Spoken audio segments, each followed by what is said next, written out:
My name is James Mather. I'm a supervising sound editor based in London, working predominantly on Hollywood tentpole movies. So I'm here at Sonic Days 2025 by invitation from Tone Benders, and I really didn't know much about it, to be honest, until I got here. And as I entered the building, which is an extraordinary sight, fantastic design, there was a choir singing in the Atrium, which is a triangular hall with 4 floors and a full Meyer sound system on each floor. And the acoustics were just, I got goosebumps. I thought, this is going to be lovely. And it has been. It's been terrific. Everybody's very friendly. You know what they say, the further north you go, the warmer the people are. That seems to be true. There's a lot of interest in what I had to say, which is always a nice thing.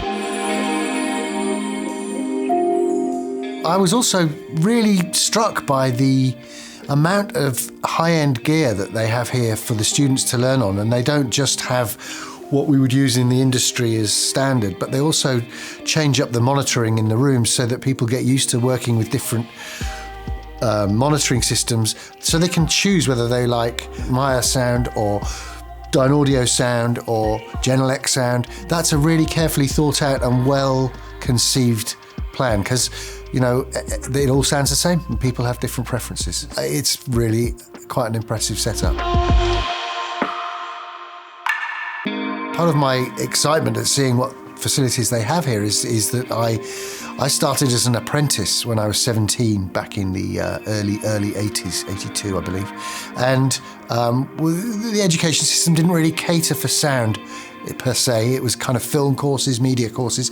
So I learnt on the front line, and I learnt through apprenticeships and just becoming a trainee, as it was called then.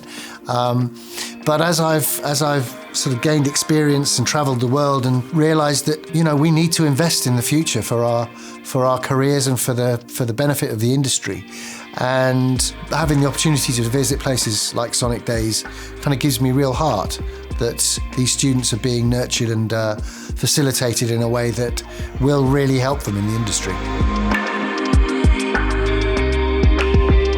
One of the many pitfalls from COVID is that sound teams in particular needed to work remotely from home, and since everything has been normal service has been resumed, it's a slow process to get people to come back and work as a team. But when you come to a college like this and you see the way the students interact, it really hits home how important it is to work as a team and to be able to share ideas. And one of the things I explained to one of the students yesterday was how different your soundtrack can be when you're listening to it with somebody else in the room.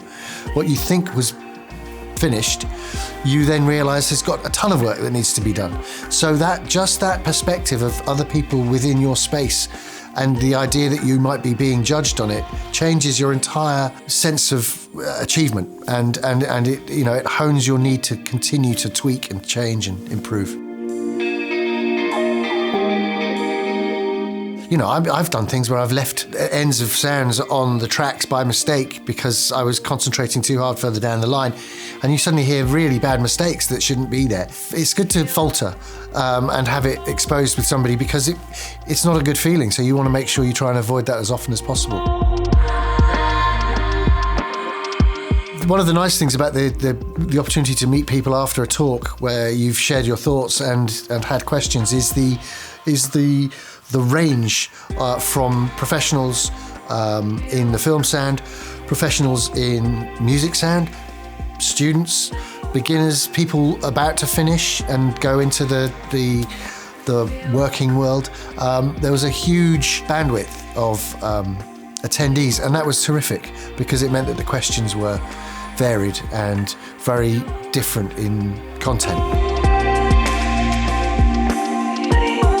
The amount of lectures, talks, the variety that was on offer, you kind of can't do it all. You just can't. So I like the idea that you have to be selective about what timing allows you and what you want to go and see and what you're interested in but never knew you were interested in.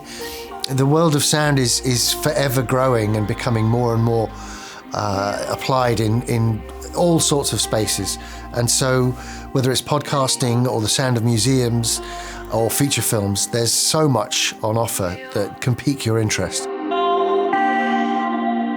Yeah, I think I'd come back next year if I was invited. I think if I wasn't busy and I had the time, it's been terrific. I'd very happily come back.